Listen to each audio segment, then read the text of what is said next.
የሌለው የኃጢአት ትንሽ የለው። መርዝ ከሆነ ይገላል፣ ኃጢአት ከሆነም ይገላል።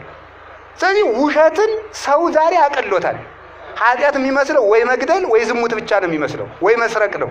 መዋሸት ትልቅ ኃጢአት ነው። እግዚአብሔር እውነት ነው፣ አትዋሹ፣ እውነተኛ ሁኑ፣ የሌላችሁን አለኝ አትብሉ፣ ያላችሁን የለኝም አትበሉ። ሐሰት የክደት ሁሉ ራስ ነው፣ የኃጢአት የበላይ ነው። እንወር ብለን መዋሸት ነገ ለሚታሰር አንደበት፣ አንዳንዱ ገንዘብ ብሎ አንዳንዱ ፈርቶ፣ ነገ ግን እንታሰራለን። በመኮንነ ጽድቅ በኢየሱስ ክርስቶስ ፊት እንቆማለን።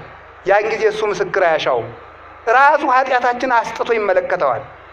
የሌላችሁን አለኝ አትበሉ። ሰው ጋር ለመኖር ብላችሁ ቁና ሳይኖር አለኝ አትበል፣ ውሸት ነው። ሴቱም ድንግልና ሳይኖራችሁ ነኝ ብላችሁ በተክሊል አታው። አንታረቅ የታረቅን ምስለን ማስቀደስ ውሸት ነው። ይሄ ቂማችሁን ተው፣ ሕፃን ሁኑ፣ ቂም ተው፣ ቂም አይኖርባችሁ። ቂም በሰው ልብ ውስጥ ተቀምጦ የሰውን ሕይወት የሚበላ ትል ነው ይላል። ቂመኛ ሰው ሰላም የለው። ራሱን ትል የቆሰነት አካል እንደሚበላ የሰውን ሕሊና የሚበላ በውስጥ የተቀበረ አውሬ ቂም ነው። እንቅልፍ የሚያሳጣ ሰውን ባየነው ቁጥር አይምሯችን እንዲደማ የሚያደርግ ምንድነው? ቂም ነው። ሰላማዊ ሰው ማን ነው ካላችሁኝ፣ ሰውን ያልበደለ ሰው ነው።